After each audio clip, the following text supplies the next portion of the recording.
Welcome to the Qiskit textbook reading sessions.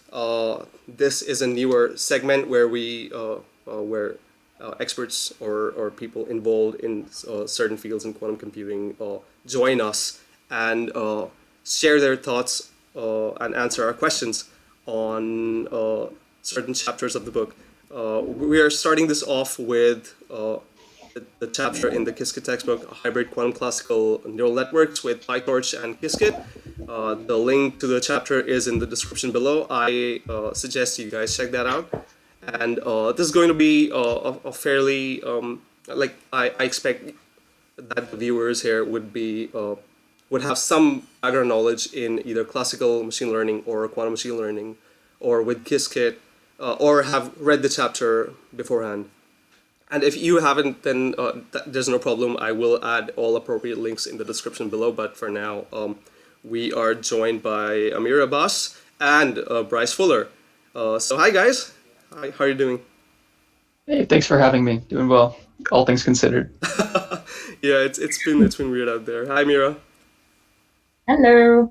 Thanks for having me. Thanks for joining us. Without wasting any more time, let's get right into it. So So all the questions would be from my perspective, as in the issues and the things that I ran into while reading that specific chapter, which you can see over here, and those are going to be the ones that I'm going to be asking. And I'll be taking a few community questions. So even if you have some right now, add it in the chat or in the Slack channel, and I will bring them up. So yeah, first question would be for the uninitiated, at least, what is this chapter about? And if you could just give a very short, brief description of what it is. I can take that one. Sure. Yeah, so I mean, neural networks are very pervasive in lots of different machine learning applications, and broadly you can think of them as sort of a model where data flows through this network structure and is computed upon at each of these sort of junctions. And so this is sort of a way to generalize the existing PyTorch implementation so that the computations that happen at those vertices in your data flow graph can be quantum computations. And so this sort of opens the door to investigate heuristically whether these types of models are useful for different things. Much in the same way that it's really, really hard to prove that a classical neural network will perform for something. It's usually just benchmarked. We're kind of in a similar situation for quantum machine learning. So this is sort of, by creating this tool, it allows people to start applying these to toy problems, and for the community to start figuring out where this particular flavor of quantum machine learning could have applications. Awesome. Amira, anything to add to that? Maybe just the fact that this notebook was, I think you will probably mention, but a result of a project from one of the Qiskit camps. That's right. And the whole idea was just to try to get the two communities, the machine learning community and the quantum computing community, to work together to see if there are any synergies in research and code that can come from this. And this was also the motivation for the project and the chapter. Right. So yeah, I was gonna mention that, and for those who were wondering, the project Kiss Gloria, which was made during Qiskit Camp Europe last year, was sort of the inspiration for this chapter. So this page, you can view this page over here, and I will also add the link in the description below. So coming back to that, how has this chapter specifically evolved from this project, and how is it different, or how has it changed in implementation or otherwise? Yeah, maybe I can just start, and then Bryce, you can continue, because I think that is actually the trajectory of how the project began. Okay. So as I said, it was the result of a project from one of the Qiskit camps, and by all means, all credit is due to my teammates, Patrick and Carl. And they had this idea of integrating some software framework so that people could start doing interesting things with quantum machine learning. And the main problem was that there was no interface for PyTorch and Qiskit to talk together. There was nothing like this. And so they wanted to build a simple use case to illustrate where this could actually work. And that was the point of the project. And then the chapter came about because more and more people found the idea quite useful. And I think Bryce and I are quite involved in the quantum community and the education. And so I was asked by Abe, who's also, quite big in the quantum community and education, to do a write-up on it. And then I started, and then Bryce also contributed, so we kind of co-wrote the notebook. And now I think there's a formal collaboration going on with IBM. All right, that's really nice to hear. Bryce, anything to add to that? I think Amira covered pretty much all of it. Okay. Yeah, I think I'm happy with her answer. Yeah. Awesome. So I will move into the next question. So, I mean, I've been aware of Amira's existence for a while, just from her posting on LinkedIn and whatnot. Right. And then we actually met at the, I believe the first time we met was last November, and then again at the Qiskit camp in December in Africa. It was when I beat you at Mortal Kombat in Toronto, right? Oh, that's not how I. Oh yeah, I think you did ultimately beat me, but yeah. So that sort of was the first time that we sort of started talking about things on or what's the way to phrase it.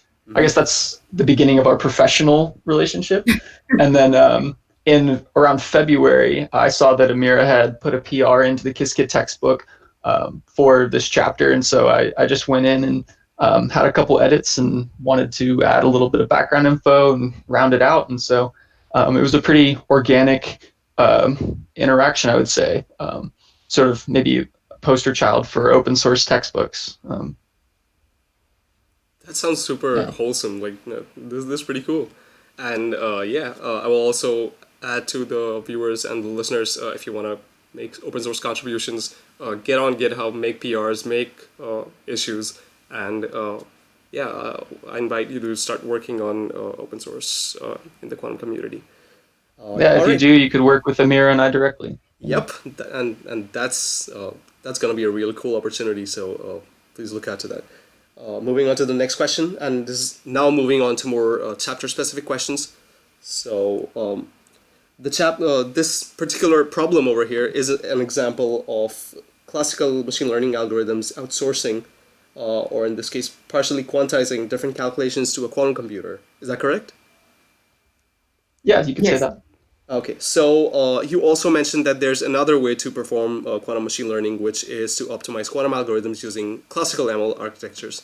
That might be QAOA and VQE, but could you give a short answer for that? Yeah, definitely. I can give like two examples for this, right? So you could imagine having a reinforcement learning model that's sort of tuning the parameters of your VQE, maybe tuning your ansatz, say.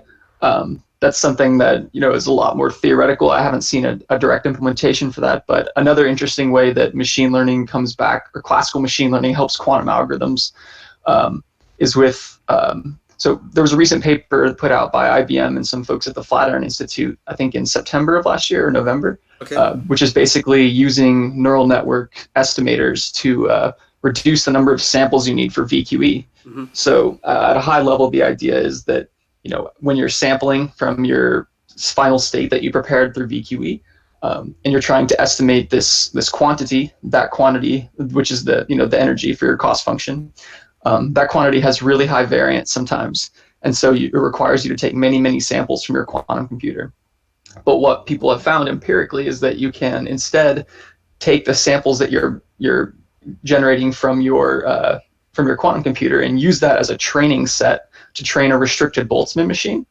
And then once the restricted Boltzmann machine has sort of gotten a decent idea of what the distribution is underneath, you can start sampling from the restricted Boltzmann machine, which requires much fewer resources time-wise than sampling from your quantum computer.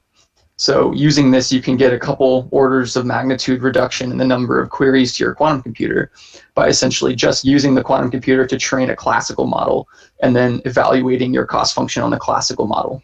And so this is a really effective way in practice to apply classical machine learning to quantum algorithms and get real performance. All right, that sounds really intriguing. I will look up that paper, and if anyone is interested, you can also check that out. I might add the link in the description below as well. Yeah, I'll share it with you so you can add it. Great, thank you. So, all right, moving on to the next one. So how would changing dimensionality and parameters in this case affect the process, and would the advantages be worth the cost? So yeah, maybe I will Sure, answer this sure, because sure. the answer is not so positive. So I think we need to even outsource. Will actually just introduce more noise into the system. So it probably wouldn't be a very good idea unless things were very optimized and problem specific. So there could be some benefits, but like this general structure and then scaling it up will probably not work very well. Bryce, I don't know if you have any objections or things to add, but No, that's just my. no, yeah, no objections to that. The one thing I would say is that a lot of the benefits you get from classical neural networks, right, are that you can sort of avoid making prior assumptions and just sort of let it train, and it'll kind of figure out the right features to extract for itself. But it is known that if you can leverage any sort of existing intuition you have about your data, that gets real performance. A good example of that would be like really tailored architectures for convolutional neural networks or different things like that. So I would say that if there was a specific problem that someone had in mind where there was a subcomponent they had identified to be solved on the quantum computer that they had good reason to believe was suited for that, then you might be able to, sort of leverage that to control which parts of your network are quantum and only use as many dimensions as you need to capture that small subproblem of your larger problem. But you still run into the same, and so that's like one way you could reduce the dimensions of the data that you're putting into the quantum computer while still getting some benefit out of that and try to engineer some performance. But yeah, that's just a side comment in addition to Amira's. Got it. All right. Moving on to the next one. Were there any specific reasons to select the used optimizer, the learning rate, and the cost function? So you mean So we actually yeah. we tried a few different cost functions just to see how they would perform for the project. And I think we just went with the best performing one. So there were no theoretical reasons for this. And we wanted the Atom optimizer at the time because I don't think it was built into the Qiskit framework. So Qiskit had already built in gradient descent and like some other vanilla optimizers, but they hadn't added Atom in as yet. So that's why we went with that. And the learning rate, I think, was just pretty standard. All right. Yeah. Everything else is pretty clear. I was mostly curious about the Atom optimizer. All right. Yeah, the reason we Sorry. Go on. No, I was just saying, yeah, the reason we chose it was just to demonstrate something different. Got it. Okay. Another question that I had was that you mentioned in the end that this is just an exercise to get you thinking about integrating techniques from machine learning and quantum computing to investigate elements of interest. And you also mentioned that there's a need for a more sophisticated quantum layer to dive deeper into this exercise. And since entanglement isn't part of this notebook, could you suggest how we can use entanglement, or how we can build over this project if anyone else is interested to start from it? Yeah, I can say a couple words about that, Sure. and then maybe Amira can clean up anything that I left holes in. So yeah, as you pointed out, the current architecture doesn't use any entanglement, and I think the reason for that is just to get sort of a simple, working model out there. But of course, the issue with that is that if you're ever going to, look for real quantum advantage, then you're going to need entanglement, because if you have none, it's always going to be classically simulable. The issue with that is that when you start introducing entanglement, then there's going to be some questions, some design decisions that have to be made on how you sort of proceed. So for example, if you have large entangled blocks, like one naive assumption of how you feed that information, the final state of that entangled quantum state, into the rest of the network might be to do full or partial tomography on it, which can be very, very expensive. And so, there's going to need to be some decisions on how you're going to interpret this entangled quantum state, how you're going to feed it forward, and and some more research that I think needs to be done on that. So it's sort of just an unknown. As far as implementation, I think I spent like I think 45 minutes trying to see if I could easily, add entanglement to the existing architecture. That a lot of that PyTorch code was written by Amira and her teammates, or the PyTorch integration code, I believe. And so I'm less familiar with PyTorch, but it seemed like there's some interesting challenges there that I wasn't immediately it wasn't immediately clear to me how to solve those. I don't know if Amira, you want to say anything else on that? Yeah, I mean, like this is I mean a massive open question, right? This is what we're trying to find out in quantum machine learning. Like, is there any kind of architecture that is really difficult to simulate classically by adding things like entanglement and using things like quantum interference and properties we don't see outside of quantum physics, but is it still useful in a machine learning setting? And so that was I also like a huge point of this notebook and this work is to kind of inspire people to research these things, to try these things, and to come up with an interesting architecture that's difficult to simulate and also works in a machine learning framework. Right, sounds good. That's anything else you would like to add, or is that it? No, that sounds good to me. Sounds good. Yeah. All right. So that's mostly questions from my end. I will be moving on to community questions now. So the first one that I had was, okay, so one question is gradient calculation for the quantum circuit, given that there are multiple parameters. Will we still use the difference approach, that is delta theta equal to delta plus theta plus s minus theta minus s, or do we use a gradient-free optimizer instead? Bryce, you want to take that one? Yeah. Yep. So the reason my answer will be like a couple fold, right? So first of all, the reason that we use the gradient or the finite differencing approach is that it works the best in practice in the presence of noise, right? So some of these gradient-free optimizers that are in Qiskit, they work, incredibly well in the simulators, but whenever you put them with a noise model or on real hardware, they have trouble converging at all sometimes. And so the other side of it, right, is that you're trying to minimize the number of measurements you have to make to your quantum computer for a number of reasons. But another huge benefit of these finite differencing methods, specifically SPSA, is that the number of measurements that you make to your quantum computer per iteration is constant with respect to the number of parameters you have. And so the third option that wasn't mentioned in the question is gradient-based, like true gradient-based methods, which is distinct from finite differencing, right? So these would be analytic gradients. And Right. the number of measurements for that scales with the number of parameters linearly, which, so there's lots of trade-offs that are to be had here. But I think that once we have stable enough devices and can afford to make more measurements per iteration, I imagine that we will immediately adjust to using analytical gradients. There's some theoretical work put out last year, but I believe Aram Harrow and Sergey Bravi, I want to say. Check the description. I'll find the paper and post it, or I'll get it to the coordinator. But basically saying that you should expect SPSA to be, which is the finite differencing method, to be outperformed by analytical gradients. And so right now it's sort of just a practical engineering consideration that we use it because in the regime we're in, it seems to work better. But we know that the right way to do this ultimately will be using analytical gradients or some variant of that. All right. Amira, anything to add to that, or is that cool? Nope, that was good. Yeah. All right.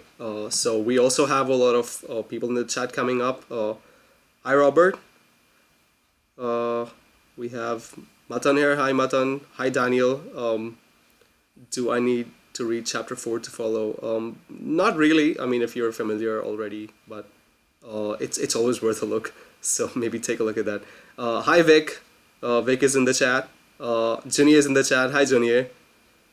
Yay, my homies. And we have Juan. Hi, Juan. Hi, Mark. Right.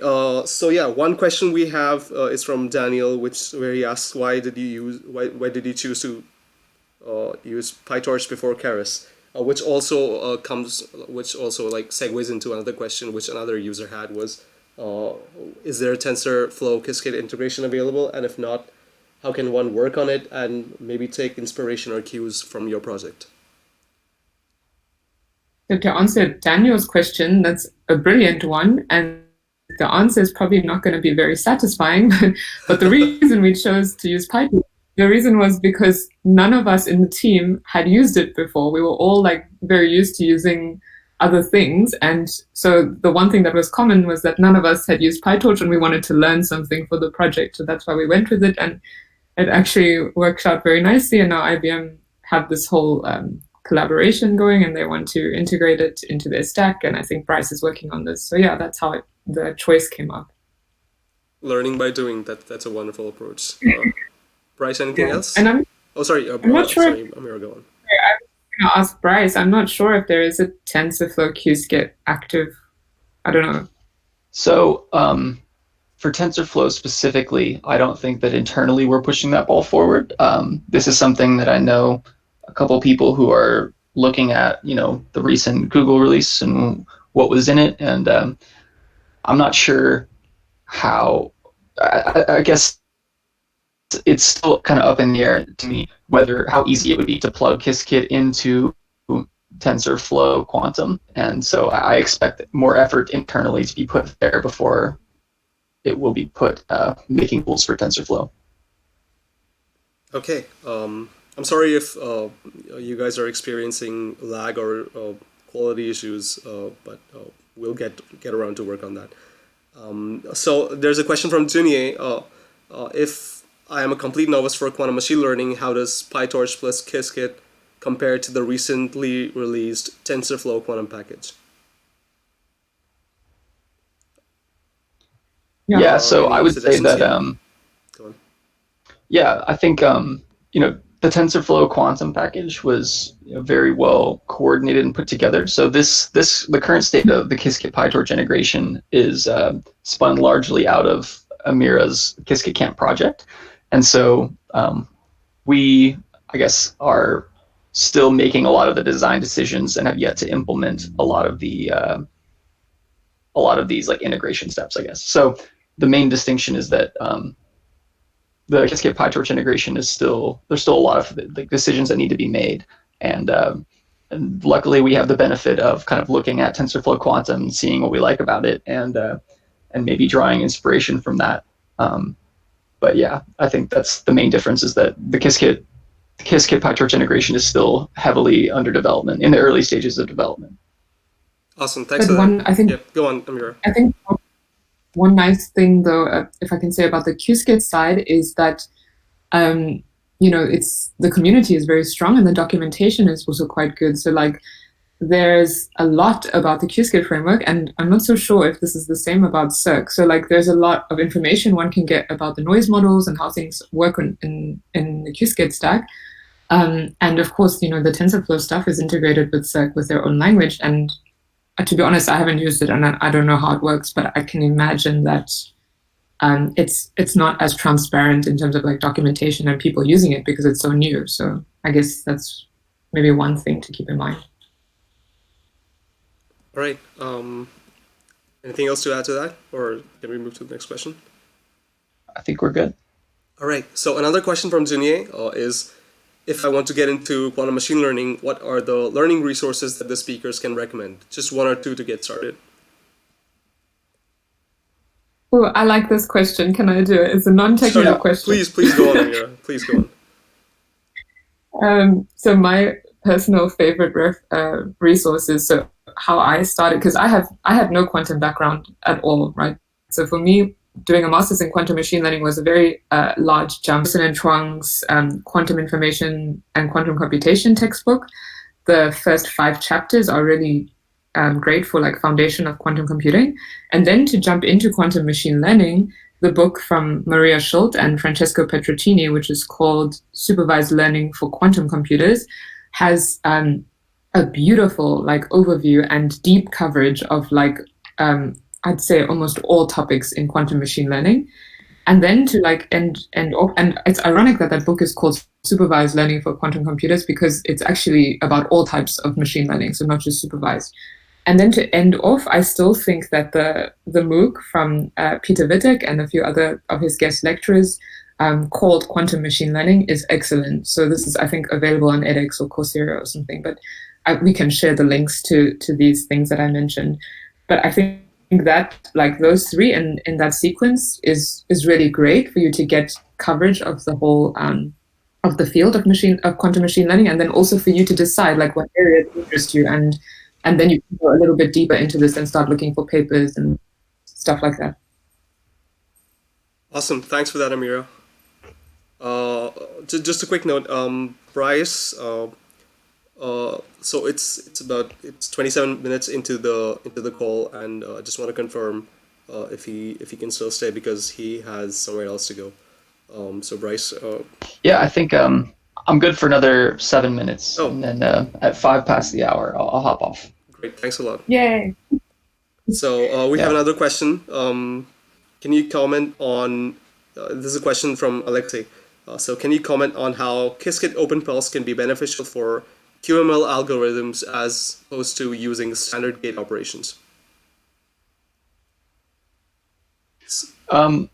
Yeah, I think that Qiskit OpenPulse, by exposing some of the underlying hardware controls, can allow you to, potentially implement things that have lower gate depth, essentially. So, for example, like this is also true for variational algorithms, but you can imagine that a lot of people will, insert CNOTs into their variational ansatz just so that they can generate this necessary entanglement.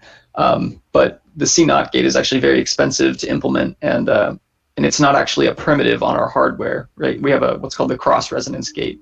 And so by giving you access to OpenPulse, you sort of have this flexibility where you can now say, okay, maybe when I'm sort of implementing these black box, neural network ansatz, then maybe I just need a little bit of cross resonance, right? And so you can sort of be a little bit more fine grained with the building blocks that you have. And so just sort of maybe saying, I don't, that's sort of the logic behind these neural networks, right, is that I don't know exactly what I'm looking for, and I just want to empirically learn it, right?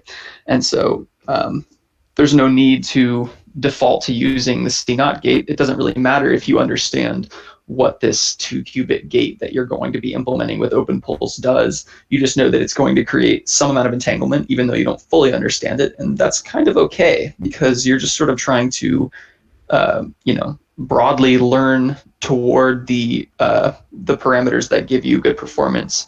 And so since there's no underlying intuition or fine-grained structure that you're trying to exploit with these CNOT gates, then you might be able to get some real savings in terms of error by using maybe cross-resonance gates and reducing the depth of your circuit.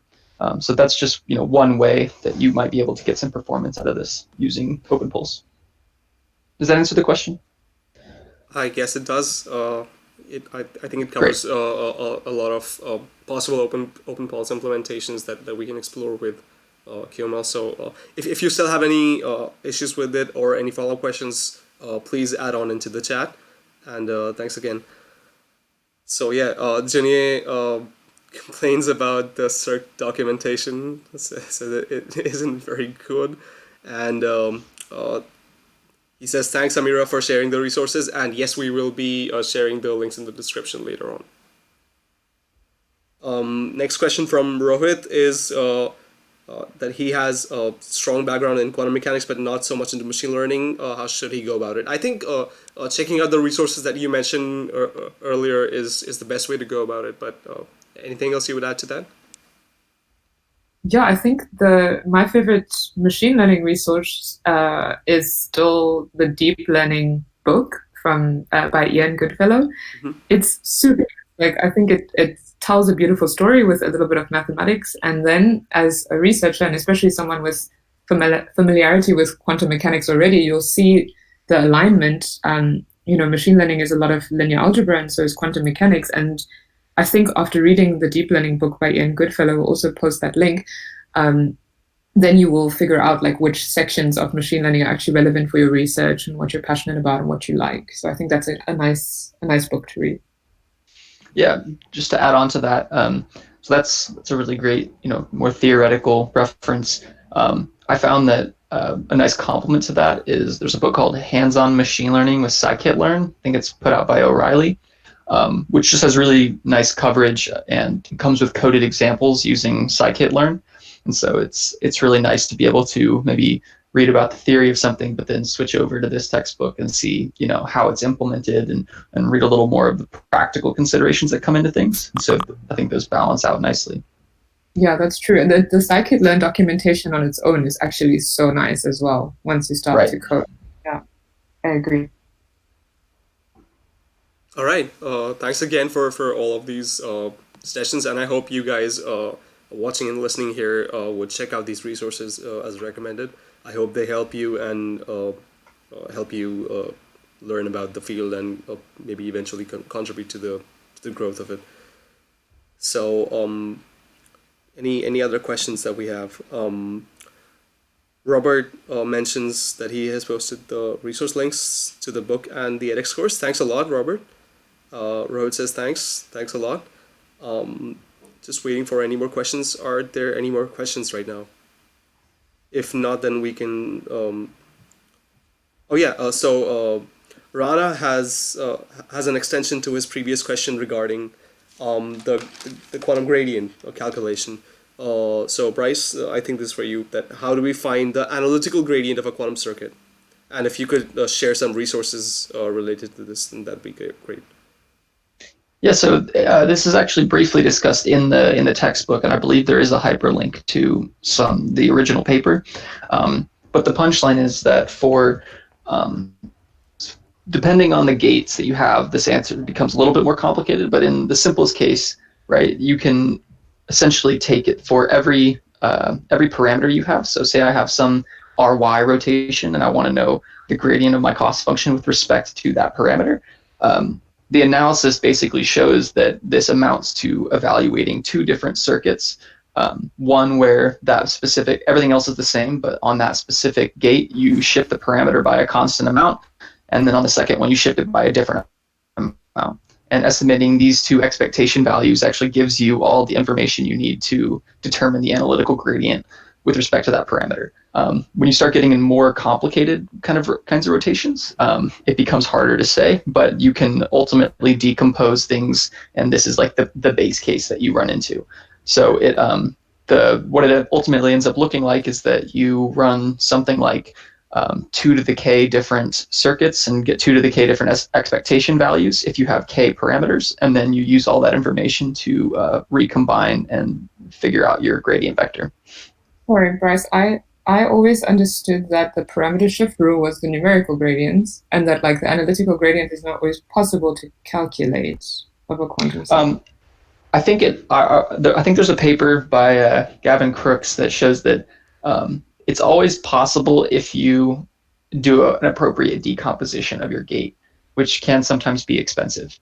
But I can double check on that, and we'll make sure that the answer is resolved in the comments of this. And also just to Rana's question or point, there's a very nice technical proof and a little bit of a simpler proof on the Penny Lane documentation. So you can also check that out. Pennylane.ai, I think, is the website, but we can post the link to that. They explain very nicely a whole segment on gradients and stuff. All right. Thanks again for that answer, and I hope that answers your question, Rana. Bryce, do you still have time, or do you gotta leave? Yeah, I have a couple more minutes. Okay. But just let us know, and we'll get down to it. So Daniel asks, when you talk about machine learning in Qiskit, do you basically mean deep learning or neural networks? So I'm not sure what that means, but I think he means that, like, because we've been saying this terminology quite a lot, like quantum machine learning, and the notebook is purely an example of a neural network, right? But Right. definitely, yeah, definitely not, Daniel. So like when I say quantum machine learning, essentially I just mean some sort of integration between the two, right? So this is not just specific to neural networks. This could also mean support vector machines, any other kind of classical algorithms you can think about, but even entirely new types of classes of algorithms. So on the quantum side, the whole field of, so Bryce spoke about QAOA and VQE, but these are broad, specific cases of a broad class called variational circuits and parameterized circuits, which can also be plugged into a machine learning setting. So basically, we kind of mean some interplay between classical and quantum devices where the end goal is machine learning related, but the task is machine learning related. All right, got it. So if there's any other questions, guys, roll them. I think the stream is having about 30 seconds of lag, so it's going to take a little bit of time for any of the updates. But I was curious, how does Penny Lane come into picture? Like I've also briefly seen a sort of integration of Penny Lane, sort of connecting all the dots with Qiskit, with PyTorch. So could you help me out to understand that and maybe a suggestion where to get started? Yes, I love Penny Lane. It's pretty amazing. And I think you can think of it like its main advantage is that it allows for very easy automatic differentiation of quantum circuits, right? So that's like one of the key things to Penny Lane.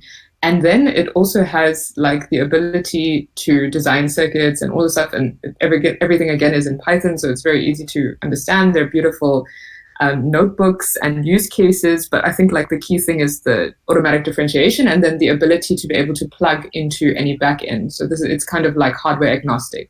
So it's just a software framework that sits for you to if you do machine learning things. But I mean, actually, Bryce and I met at the Xanadu hackathon, right. where we used Penny Lane to kind of do the projects there. So by the way, is there a Penny Lane implementation of this problem as well? No, there isn't. I don't know. Maybe I'm speaking out of turn, Bryce. Not that I am aware of. Okay, but I would actually like to explore more about that because I briefly saw Penny Lane in the picture, and I would like to learn more about it. So maybe I'll check out more resources related to that. Let me see if there's any other questions. Vic says we all love Penny Lane. Yeah, we do. Any other questions?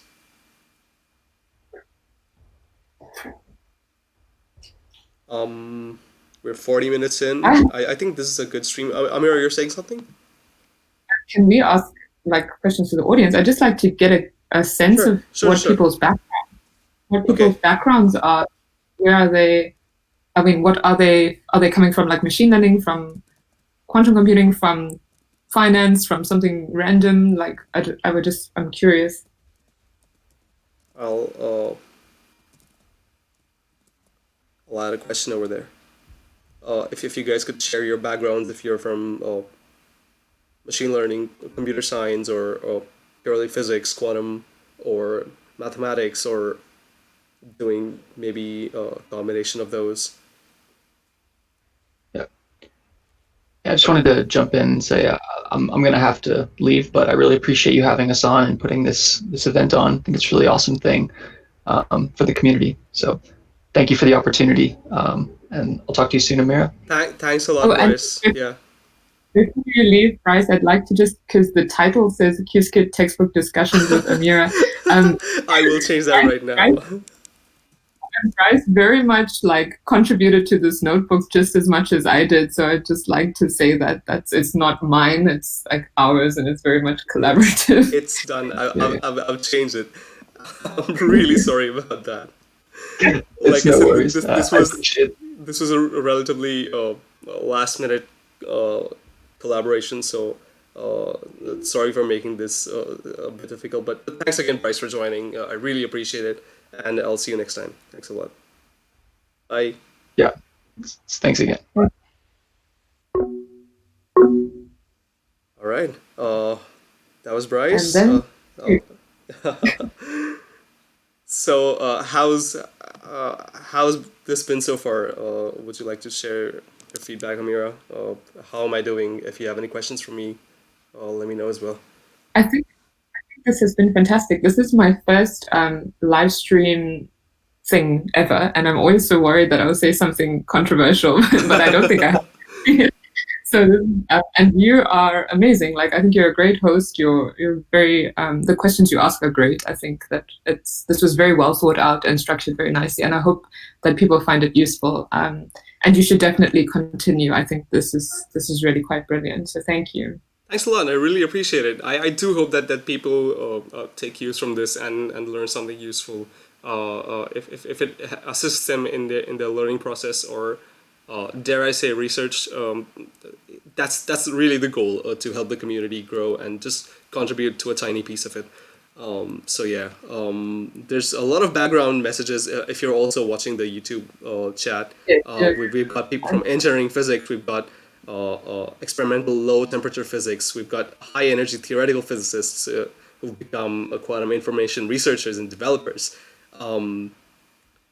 And machine learning scientists in bioinformatics and life science. So Wow. a lot of diverse backgrounds. We do have another question from Daniel, who asks, "What is Pangolin?" And he says, "I thought you use PyTorch and Qiskit." So Amira, a plug for Pangolin over here. Yeah, sorry, I realized, okay, that was a little bit confusing. Yeah. So yes, you're totally right. Like, we use PyTorch in the notebook, and we integrate it with Qiskit, and there's like a whole project with IBM to integrate these things, and PyTorch is a totally open source software framework for machine learning. But Pangolin is a different library. So it's also a Python library that's specifically designed to do quantum machine learning things. And it was developed by a company in Canada called Xanadu. And this whole goal of Pangolin was to make machine learning and quantum machine learning easy for quantum computers, which is why they built in things like being able to calculate gradients with respect to circuits, and being able to have quantum circuits in cost functions, and all of these things are native in Pangolin. So they have very nice documentation and stuff on this website, and also everything is open source. So that's what Pangolin is. All right, thanks. I hope that answers your question, and hopefully you'll check this out and find something to your liking. Mark says all roads lead to Rome. There's a question from Robert. What other machine learning problems do you find interesting, such as knapsack, etc.? I So, don't Amira? know. Yeah, I mean, this is a really good question. So in terms of me specifically, what I really find fascinating right now is support vector machines. And Machines, right. like, I feel like they're making a massive comeback. So ever since, I think, the last NeurIPS conference, there was a lot of theory showing that now support vector machines are just kind of like, if you take neural networks and under certain cases in infinite like limits, they kind of approach SVMs, right? So support vector machines are basically, what they do is they make use of kernel functions, and in kernel functions you have mapping of input data into generally very high dimensional spaces, and you try to compute the similarity in these high dimensional spaces by taking the inner product of different data points to each other. And like, for some reason, they worked really well with certain things, like Gaussian kernels, for example, like work really well, even though they map data into infinite dimensional spaces, and nobody really understood why. And the same thing with neural networks, like in some cases they worked, but in some cases they didn't. And now with this, there's like this theory going on to try and map these two things together. And I feel like this is going to reignite support vector machines in classical machine learning quite a lot. And it's going to allow us to have theory to explain neural networks, because neural networks previously were not very well explained theoretically. Right. So now this is going to be like a super cool, I think, like emerging thing again. You know, like neural networks were very popular, but before that in the 90s, and now I feel like they're not going to be popular, and support vector machines are going to kind of make this rise. And to like marry it with quantum computing, this is going to be even more cool because calculating kernel matrices are very hard for a classical computer to do, but in quantum, we know that they do this naturally, right? They calculate inner products of very high dimensional vectors quite easily. So like, this is, I think, going to be quite interesting from my research and that point of view. That's great. So are you currently working on this problem? I was in my master's thesis Right, looking in your master's thesis, right. I meant, are you still continuing with that problem?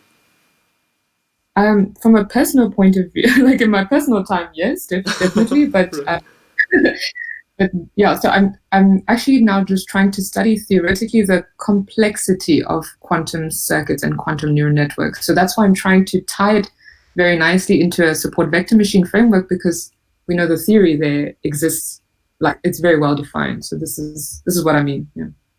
Sounds exciting. But I don't know what knapsack is. Now I'm curious. I feel like I should know what this term is. Do you know? Let me Google it quickly. Knapsack.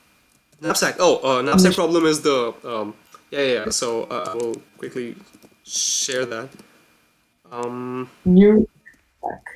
Sorry, I'm not familiar. It's a quantum it's a computer science problem where you sort of work in a resource allocation. It's basically a combinatorial optimization problem. I will also add it in the chat if anyone is interested, and also on over here.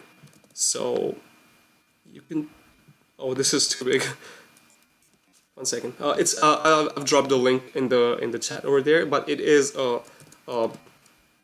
it's a series of it's a problem in combinatorial optimization where given a set of items with a value and weight, that you have to determine the number of each item to include in a collection so that the total weight is less than or equal to a given limit and the total value is as large as possible.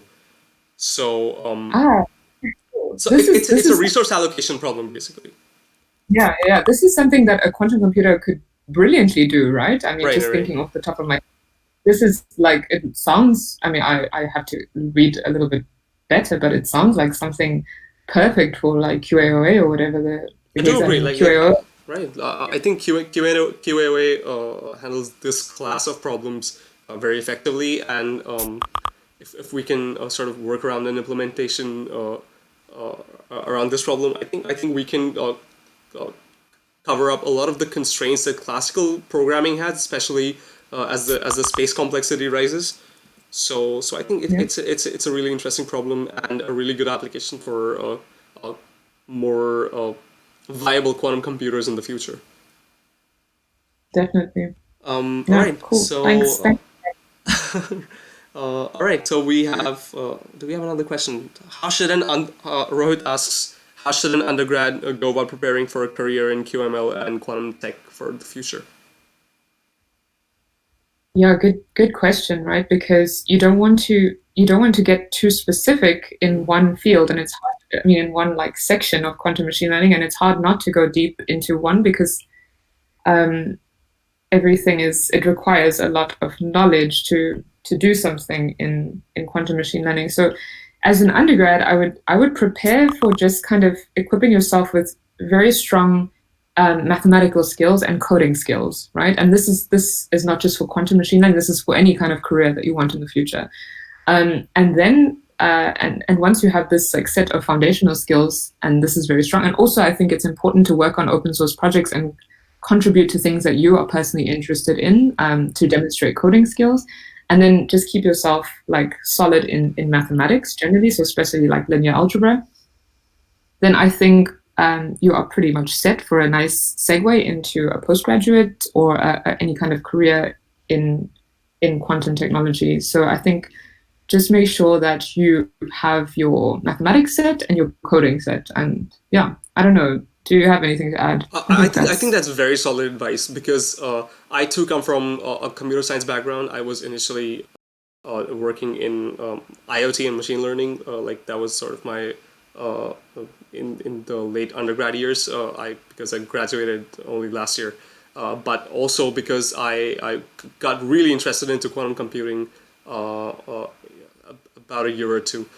I think the things you mentioned of being good at linear algebra, refining your coding skills, and then you don't want to be too focused into one problem, but just gauging out all the yeah. I think the things that you mentioned were pretty sound. I don't really have anything else to add to that. I think you did a pretty good job. I think it's key to like just look around. I mean, your undergrad is meant to be fun, right? Like this is the time where you don't have to have everything figured out. So it's nice to like explore different areas and different topics in quantum machine learning, and it doesn't necessarily look bad, on your CV. That's right. So I think that's important. And then when you finish and you go into your postgrad or into a job, then it's time to figure that direction out. So I think explore a lot in your undergrad is nice. And yeah, I do agree because that duration of exploration actually helped me check out all the problems that are currently in this domain, and it really helped me shape the kind of interests that I have now and the problems that I want to work towards and want to focus on. So because my entry point into quantum computing was through quantum machine learning and through Peter Videk's course. So that really gave me a very sound perspective of what QML is about. But as I'm currently working, like now, this is a bit more personal note, but I'm currently more interested in more physics-based problems, as in non-local games and all that. So I'm actually considering working on those problems as well. And yeah, that's kind of about myself. Awesome. Cool. We have another question from Robert. You mentioned complexity earlier. Do you have any suggestions on resources to the latest state of computation complexity? Yeah, sure. So I presume you mean complexity of quantum circuits, right? Because classical complexity is pretty well defined theoretically. Yeah. And I can send some links to some papers. So there are many different. In fact, I think one was published yesterday on the expressibility of quantum circuits and quantum neural networks and this whole idea. So there's a new paper often in the archive, but I think there are like one or two very good ones that I can share. Okay. Well, please. I mean, if you could share me the link later on, that'll be great. And then hopefully in 6 months' time, I can share one of my own. I'm really excited for that. Like, I'd be really looking forward to your paper. Thanks. So yeah, I guess that's about it. If there's any other questions, guys, you can drop that now because we are 55 minutes in, and yeah, but I mean, anyone is also welcome to message me on the Qiskit Slack. I'm available there if they want to talk about anything quantum related, or yeah. So I mean, please just message me. Absolutely, you guys can reach out to Amira or Bryce, and even me for that matter, if you guys have any other questions after that. So yeah. Oh, and we should also, I guess, post a link to join the Qiskit chat room on Slack. Sure, I will also add that as well. Maybe should I add that right now, or I can add that later because I think this call is about to end and we're already into it. I think that's a good suggestion. I will add the Slack invite from next time. Awesome. Okay, so if there's no other questions, should we move on to the end segment? I think it's a good idea to move on to the ending of the segment, and yeah. So all right. So concluding this session, I would like you to summarize or just share any takeaways that you would like to give from your experience from working on this project with PyTorch and Qiskit integration, or just otherwise, like if you would like to point out any important takeaways that people can keep track of and keep in mind when they're working on similar problems. Sorry, that's a very vague description. I'm really sorry about that. No, it's cool. I maybe just mention quickly. So yeah, I think this whole thing just started off, as a small idea that that morphed into something much greater than what it was intended to be. So I think like if you're at home and you have an idea that you think is too small to make a difference or implement, definitely not. Like, I mean, we live in a world now where you can, freely share things and, start up a YouTube channel or create an open source repo. And my advice would just be like, put it out there and try, because we didn't think that this was going to be as big as it was. This whole project was just as a why not? Like, why not do this and see if it works? And hey, it actually worked. And now it's a massive integration with a very large corporation, and a lot of people are going to use it and find it useful. So I think like my main takeaway from this is just try with small projects and quick wins. And then if it snowballs, like this could be something great for you personally and also for the community. I do agree. That's a very nice suggestion, and thanks a lot for that. So right, any final words before we go offline and wrap it up for today? Any last words? Yeah, I'd just like to thank everybody for watching and all the great questions and being so involved. It feels really nice. Like this first live stream thing that I've done, and it's pretty awesome. So thanks. I really hope that this was to your liking and it was all comfortable, because like I said, this was supposed to be a very chill discussion, and I think so far it has been. I hope you like this, and yeah, that's about it. Yes. Perfect. All right, great. Thank you so much for having me. Thanks a lot, Amira, for joining, and thanks a lot for watching. I will be updating the schedule, and I expect more people to join. So if you guys like this kind of discussion, please let me know your feedback in the Slack channel and in this video as well. And I will see you next time. Thanks a lot, and take care.